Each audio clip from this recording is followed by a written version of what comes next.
Well, I think he's got a very tricky job, Matt, as well. Of course, we have no recess here in the United Kingdom. We have no prorogation. So Parliament is actually sitting throughout this Tory party conference. And one very senior Conservative MP said to me, yes, every single MP has got an eye on the timetables for the Virgin trains that go between Manchester and Westminster as well, just in case they all have to hot-foot it down for various events that could or could not happen in Westminster this week, with the opposition parties, of course, potentially thinking about a no-confidence vote to stop the Prime Minister and his plans. But there's been a lot going on here in Birmingham as well. We spoke to a whole host of ministers and MPs yesterday, and of course you've got to remember that whilst the country seemingly waits for a general election, we'll talk about that a little bit later on as well, the Conservative Party members have had their election. 1 year ago in Birmingham, Mrs May was struggling to keep her party together, but there was a clamour to get Boris Johnson from the members of the Conservative Party, get him in number 10. Well, he's there now, and how is their man doing? Well, as you say,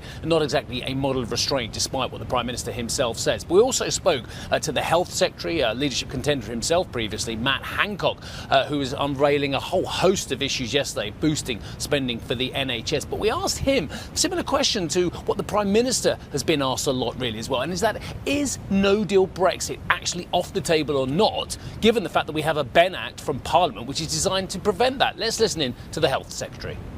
Well, of course, it is better to leave with a deal, but it is also responsible to do the preparation that's necessary to leave without a deal if that's what happens. But the government doesn't think the Ben Act has taken that off the table. Well, of course, there are lots of different ways that you could end up leaving without a deal. But as I say, my preference is that we leave with a deal, and that's what we're working towards. That was Matt Hancock there as well. I just want to get to another bit of sound from the Health Secretary as well, because there is a feeling that perhaps things are moving towards some form of deal with the EU amongst some quarters. The question is the time frame too tight now? And is there actually any meaningful progress? I asked that question to the Health Secretary. There's no doubt that the level of engagement and the level of detail is increasing.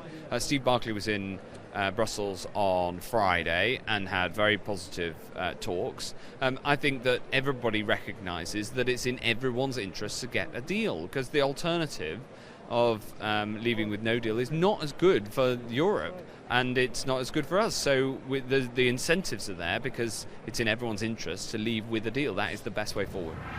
And Matt, as you know, political conventions, conferences are very strange places, and of course they are very insulated as bubbles compared with what's going on in the country and indeed with the broader negotiations with the EU. So really, to be honest, whatever these ministers say here, whatever the Secretaries of State and of course the Prime Minister himself says, Dan, actually there is going to be a lot of popularity here, but in the wider country how it plays out, that remains to be seen.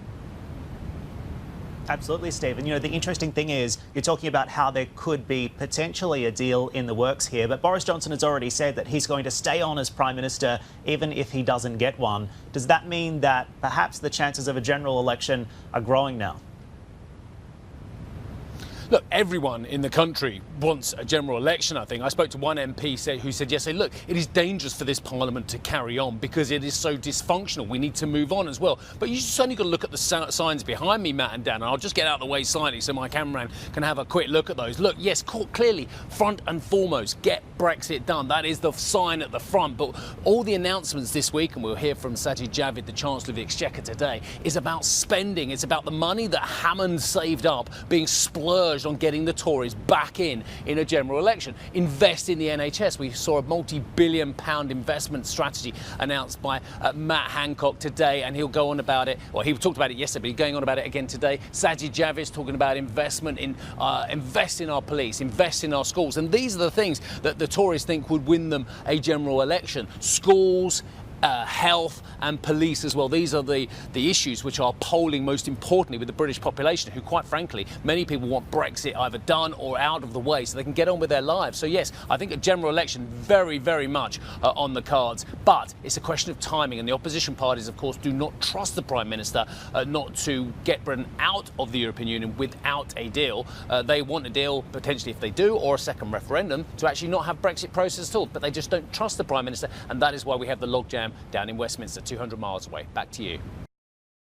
Hey everybody, it's Hadley Gamble from our new CNBC Middle East Bureau in Abu Dhabi. Thanks for stopping by. Now to watch more, you can try one of the videos that just popped up on your screen. And don't forget to subscribe.